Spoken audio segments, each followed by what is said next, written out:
예수님께서 유대인의 명절날 예루살렘에 가셨고 그 예루살렘에 있는 또 베데스다라고 하는 못에 가셨습니다. 베데스다라는 말은 이 두 단어가 합성된 말인데 베디트, 집이라는 말과 헤세드, 하나님의 은혜, 자비 이런 뜻을 가지고 있어서 말 그대로 베데스다는 자비의 집, 은혜의 집 이렇게 번역을 할 수가 있습니다. 그러면 이 베데스다는 왜 이런 이름을 갖게 되었을까요? 이곳에 오래전부터 내려오는 전설이 있었는데 가끔 한 번씩 어쩌다가 천사가 내려와서 이 못에 내려와서 물을 크게 움직일 때가 있다는 것입니다. 이 물을 크게 움직일 때에 그때 가장 먼저 이 물로 뛰어들어간 사람은 어떠한 병을 가지고 있든지 다 나음을 입게 되었다라고 해서 하나님의 자비와 은혜가 베풀어지는 곳, 그래서 베데스다 연못이라고 칭하게 되었습니다. 하지만 이것은 사실은 아니고 그냥 전설에 불과한 이야기이고 확인된 바는 없는 말씀이죠. 하지만은 병자들에게, 특별히 불치의 병을 앓고 있는 사람에게는 소망의 못입니다. 그래서 이 베데스다가 사방에 소문이 퍼져나가서 매일매일 중병을 앓고 있는 환자들이 이 베데스다 연못을 찾았고 아주 많은 사람들이 연못가에 질비하게 누워서 또는 앉아서 천사가 내려와서 물이 동할 때에 가장 먼저 뛰어들어가기를 기다리고 있었습니다.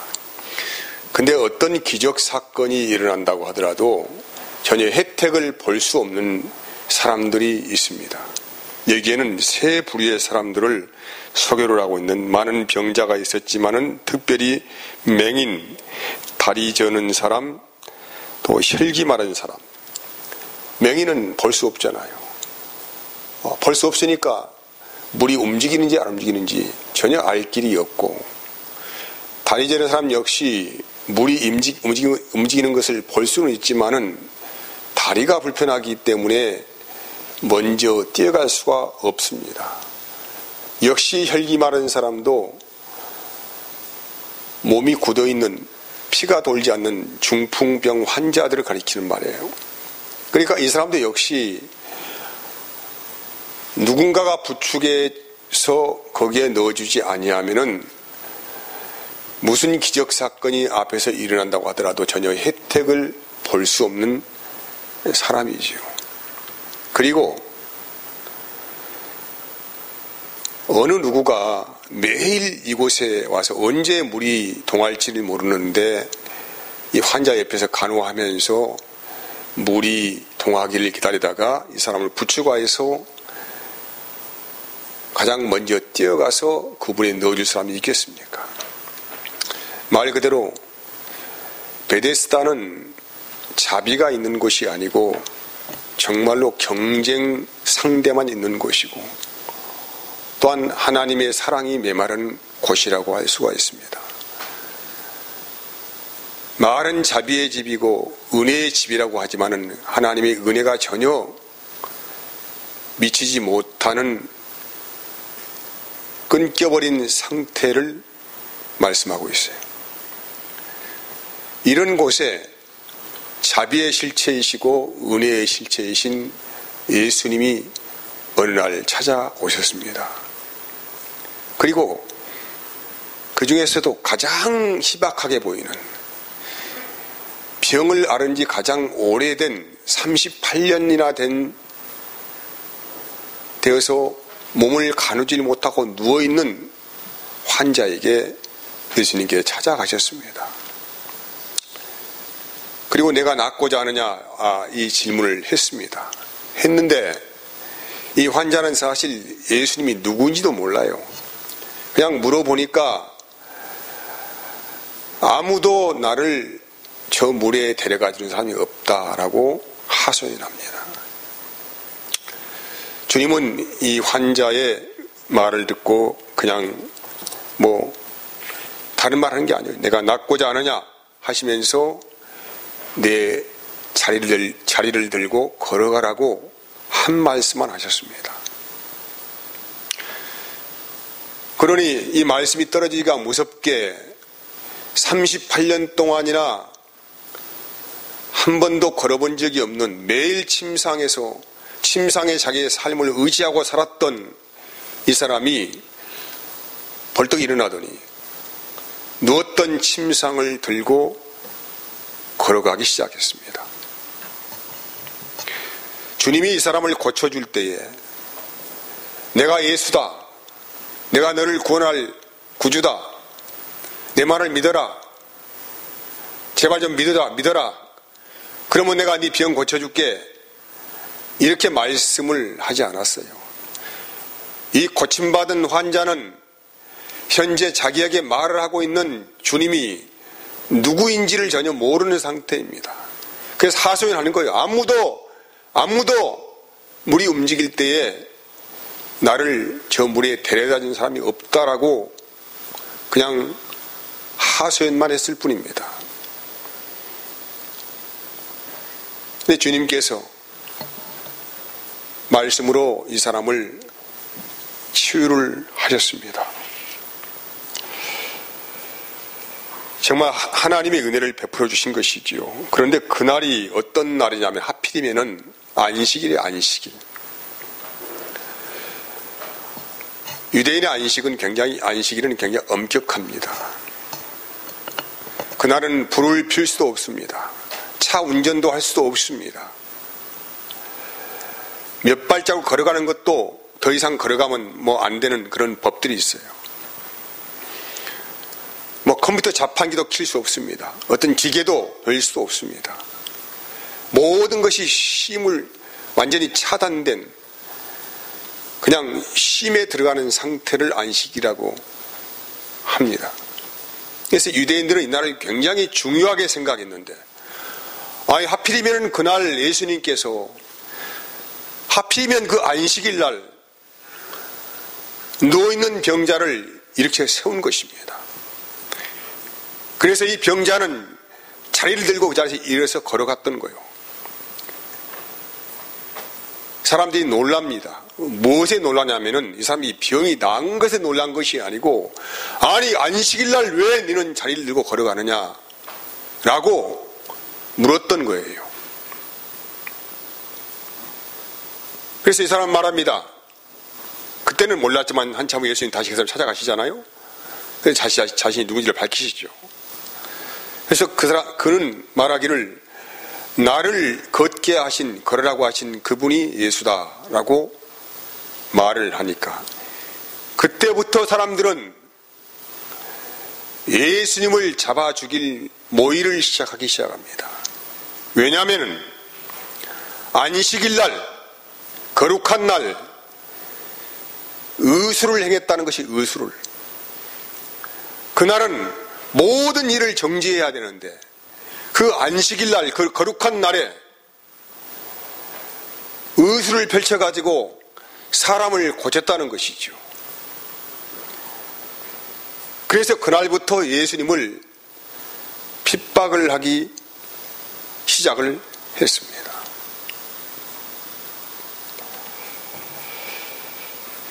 여러분, 유대인들에게 안식일은 굉장히 중요한 날이고 모세 율법에서도 이 날을 범하면은 굉장히 중대한 범죄 행위를 한 것이기 때문에 사형까지도 시킬 수가 있었습니다. 엄격한 날이죠. 안식일의 의미가 무엇입니까? 그냥 안식이란 말 그대로 쉼에 들어가는 상태이죠. 하나님께서 세상을 창조하시고 6일 동안 창조하시고 제7일째 되는 날에 창세기를 읽어보면 그날을 복되다고 하시고 거룩한 날로 고별하시고 안식에 들어가셨다라고 합니다. 안식. 이제 더 이상 손댈 것이 없다는 것이죠. 하나님 자신이 보시기에도 너무 심히 마음이 기뻤어요. 더 이상 어떻게 창조할 것이 없다는 것이죠. 그래서 하나님은 이제 그 창조를 멈추시고 7일째 되는 날에 안식에 들어가셨다는 거예요. 이것을 출애굽기를 읽어보면 다시 안식일을 유대인들이 제정을 합니다.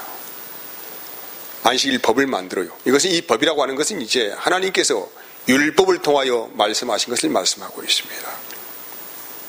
그리고 신명기 5장을 읽어보면 하나님께서도 안식일을 말씀을 하셨는데 그날이 어떤 날이냐면 이스라엘이 애굽 땅 종되었던 곳에서 해방된 날을 안식일로 지키라고 하셨습니다.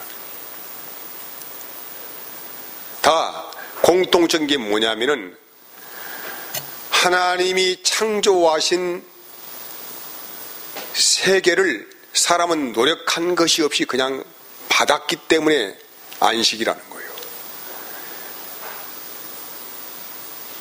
사람의 능력으로 애굽이라는 세상에서 그들이 홀로 빠져나올 수가 없었는데 전적인 하나님의 일하심을 통하여서 그들이 구원을 받았기 때문에 안식이라는 것입니다. 이게 안식일의 공통 분모적인 말씀이에요. 근데 안식일보다 더 중요한 게 있는데 안식년이에요. 안식년. 레위기서 25장을 읽어보면은 7년이 되는 해는 모든 땅을 쉬게 하는 안식년을 선포를 했습니다. 어떤 행위도 할 수 없어. 어떤 토지를 개간한다, 어떤 농작물을 심다 이런 행위는 전혀 할 수가 없어요. 땅을 쉬게 하는 거예요. 그리고 7년 이 안식년을 7번 지나면은 49년이잖아. 49년.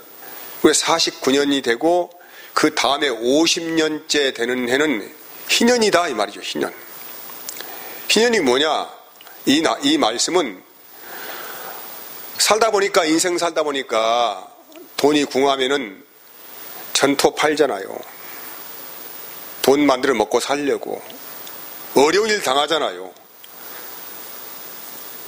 그러니까 돈 빌려서 살아야 되는데 돈이 없으니까 자기의 전토를 팔아서 돈을 만들어서 먹고 살지요.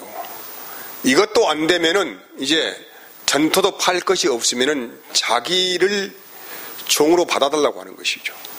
내가 당신 종 되겠다 이 말이죠.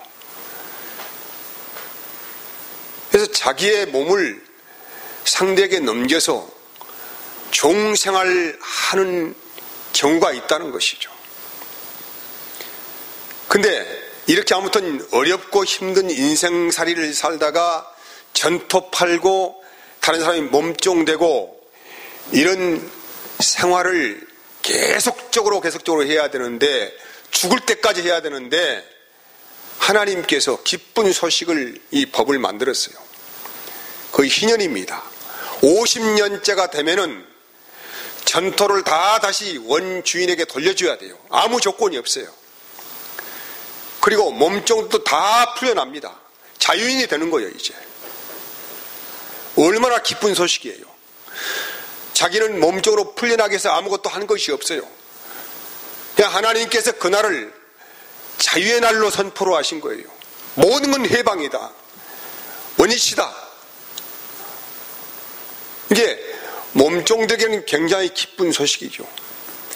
자기의 전토 팔아먹은 사람에게는 자기는 노력한 것이 없지만은 하나님의 은혜의 법 때문에 모든 걸 다시 돌려받을 수가 있으니까 얼마나 귀한 날입니까?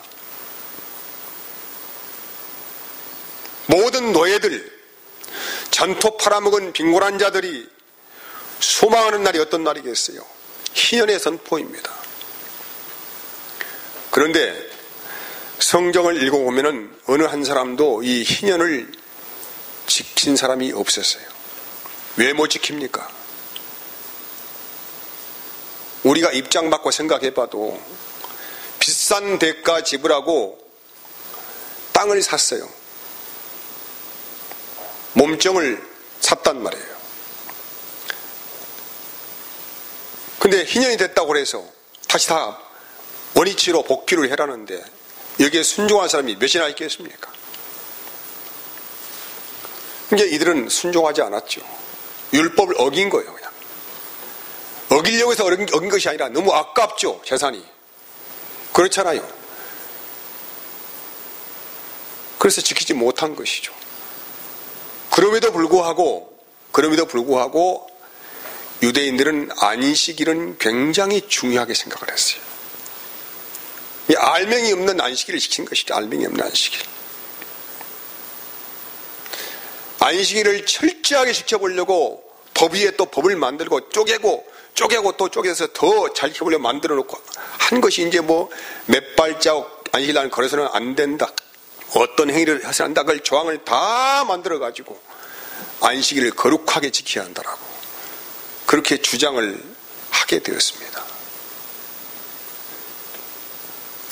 그때 예수님께서 오셔서 신년에 대해서 이사야서 61장의 말씀을 인용하여서 이렇게 선포를 하셨어요.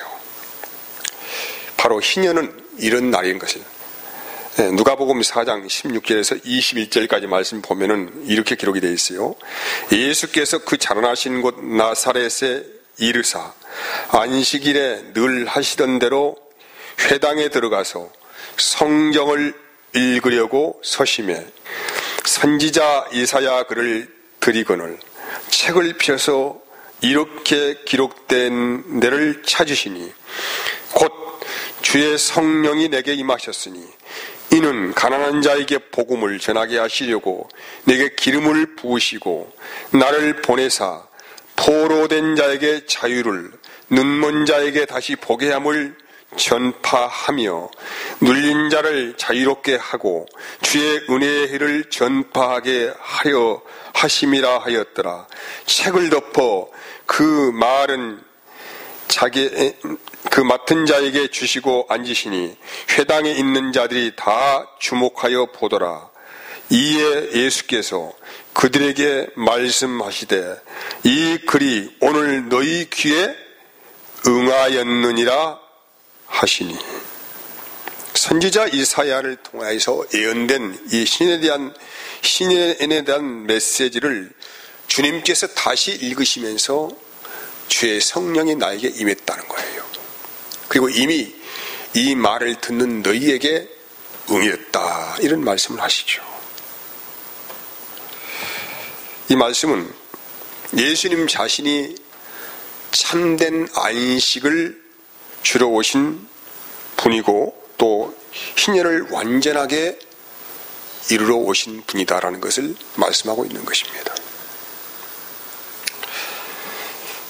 요한복음 오늘 본문의 말씀은 5장 15절 말씀은 한번 같이 읽어볼까요? 5장 15절 봐서 같이 읽어볼까요? 그 사람이 유대인들에 가서 자기를 고치는 예수라 하심으로 그러므로 뭐라 합니까? 안식일에 이런 일을 행하신다 하여 유대인들이 예수를 박해하게 된지라. 예수께서 그들에게 이르시되 뭐라고 합니까? 내 아버지께서 이제까지 일하시니 나도 일한다 라고 하셨어요. 아버지께서 지금까지 일을 하고 있으니까 나도 일을 하고 있다 이런 말씀을 하셨어요. 여러분, 안식일을 제정하셨고 안식일을 지키라고 말씀하셨던 그 하나님께서 지금까지 일을 하고 있다는 거, 이 무슨 말입니까? 이 말이에요. 안식이 없다 이 말이죠. 안식이 없는, 안식하기를 원하시는데 안식이 없는 상태로 모든 사람들은 돌아갔다 이 말씀 아닙니까? 안식을 누리지 못해. 안식일은 지킬 수는 있습니다. 안식일은 지킬 수가 있어요. 근데 그들의 영혼은 안식이 없다는 거예요. 안식이.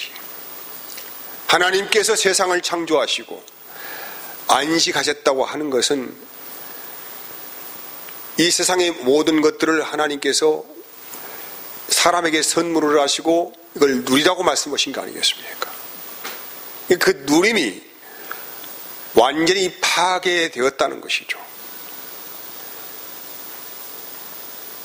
안식일은 지킬 수가 있지만 참된 안식은 없었다, 이런 말씀이죠. 그래서 이 안식 없는 세상에 안식을, 진정한 안식을 주시려고 오신 분이 누구냐면은 바로 예수 그리스도다, 이 말씀을 하기 위한 것입니다. 골로새 2장 16절에 17절까지 말씀 보면은, 그러므로 먹고 마시는 것과 절기나 초하루나 안식일을 이유로 누구든지 너희를 비판하지 못하게 하라. 이것들은 장래의 일의 그림자이니 몸은 그리스도의 것이라고 해요. 유대인들이 중요하게 생각하는 모든 절기들이 있잖아요. 안식일까지도. 이것은 장래일의 그림자다. 장래일이 무엇입니까? 바로 너희에게 참된 안식을 주시는 분이 오실 것이다. 지금 너희들이 모든 절기를 지키고 안식일을 지키는 그림자에 불과하다, 실체가 아니다, 이 말씀을 하는 게 아니겠습니까?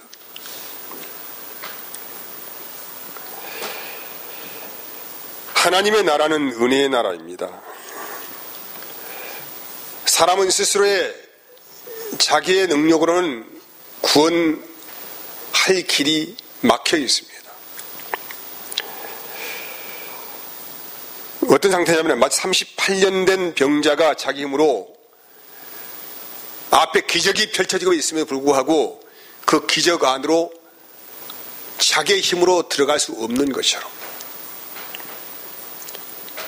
현재 우리 인간은 그런 상태에 지금 머물러 있다는 거예요. 우리는 스스로가 하나님의 구원에 들어갈 수가 없다는 것이죠. 그 안식에 들어갈 수가 없다는 거예요.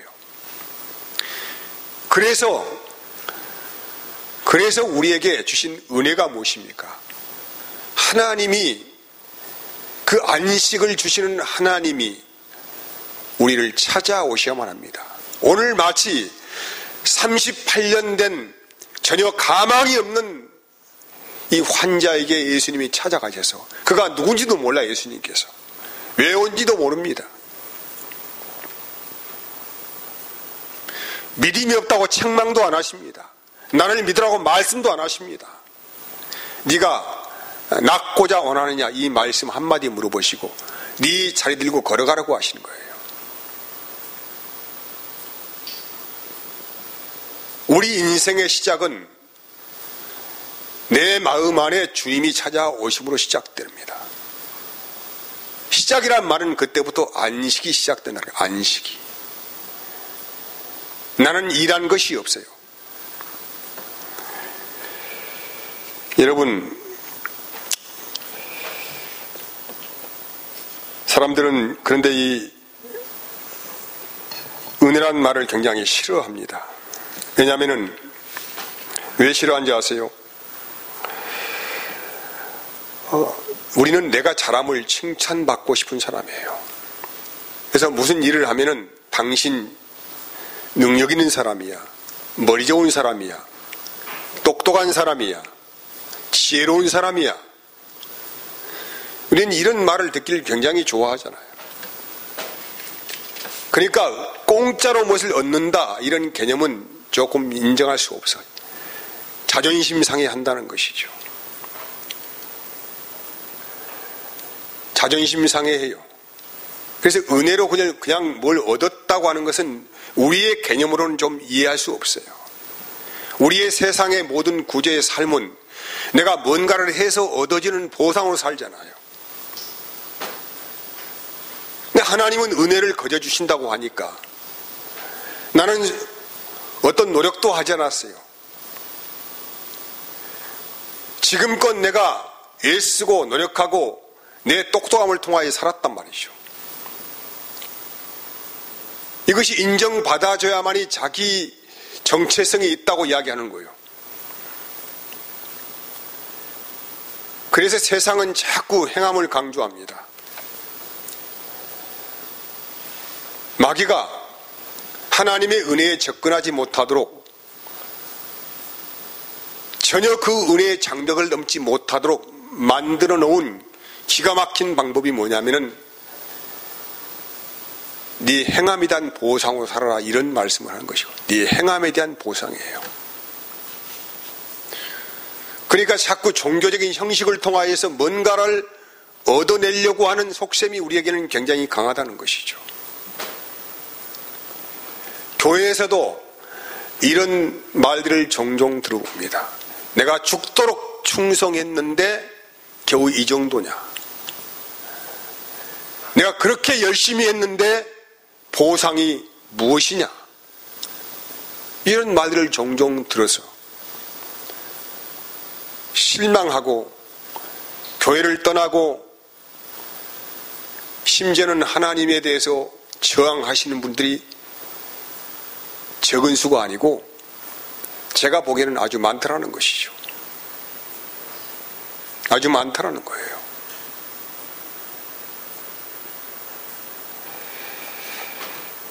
여러분, 그래서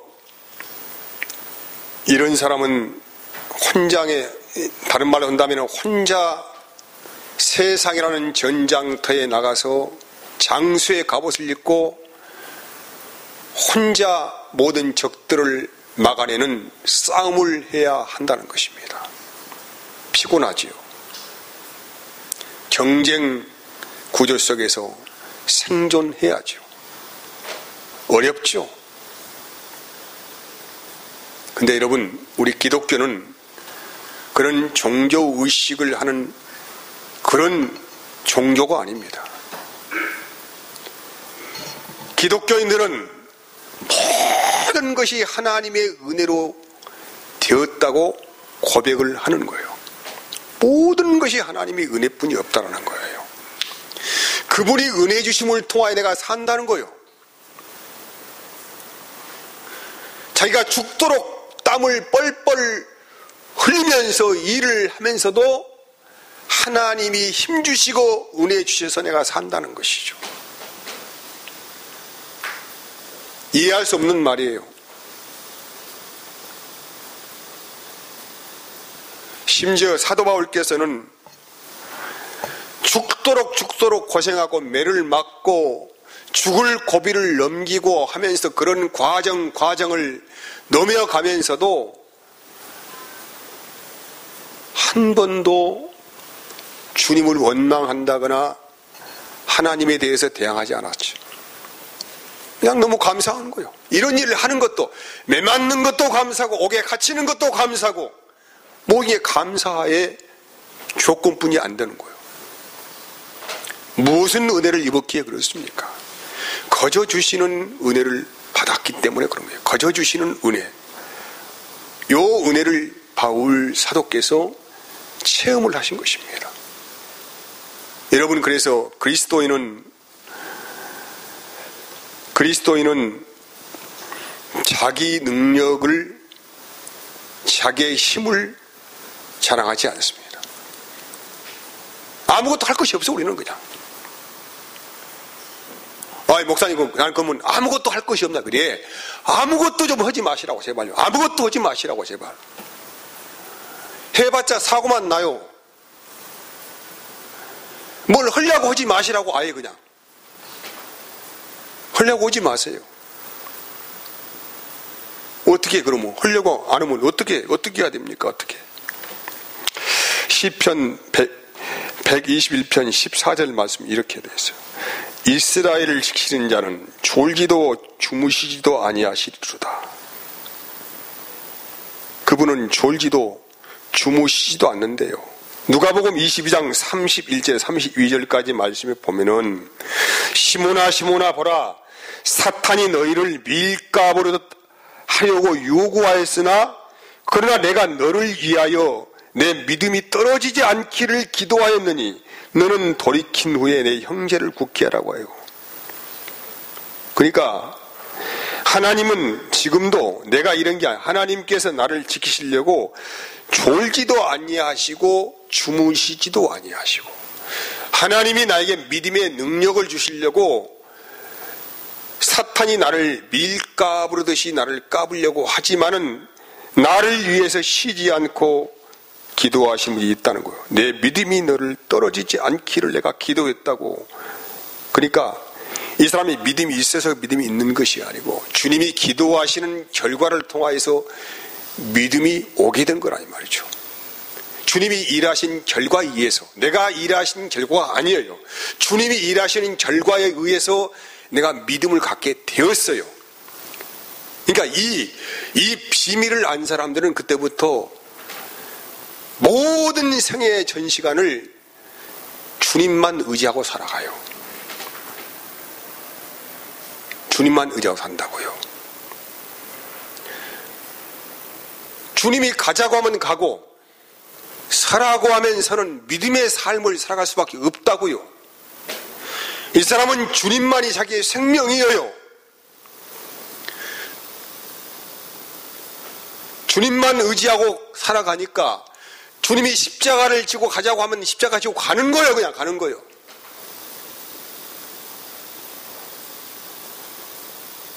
왜? 나를 의지하지 않잖아요. 주님이 전부가 되었잖아요. 과거에는 내 힘으로 했다고 자꾸 생각을 했어요. 근데 주님은 나의 삶을 통하여서 자꾸 말씀하시는 거예요. 사고 치지 말으라고. 네가 좀 하지 말으라고 제발 좀. 네가 좀 하지 말으라고 제발 좀. 너는 가만히 있으라고. 주님이 일하신다 이 말이죠. 주님이 일하시는 걸 아는 사람은 모든 것을 주님께 걸고 살아가죠. 이걸 믿음의 세계라고 말해요. 믿음의 세계. 믿음의 세계에 들어가면은 하나님의 나라의 실상을 보게 됩니다. 히브리서 11장에는 믿음의 사람들을 소개하는 허다한 구름같이 많은 사람들이 있다고 증언을 하고 있어요. 사랑하는 여러분, 하나님이 일하심, 그 일하심을 인정을 하시고 믿음의 세계 안에서 믿음 주시는 그분을 통하여서 내가 믿음 얻었기에 그 믿음 놓치지 마시고 날마다 은혜를 구하시면서 살아가는 저와 여러분이 되기를 진심으로 소망합니다. 우리 찬송 한번 합시다. 274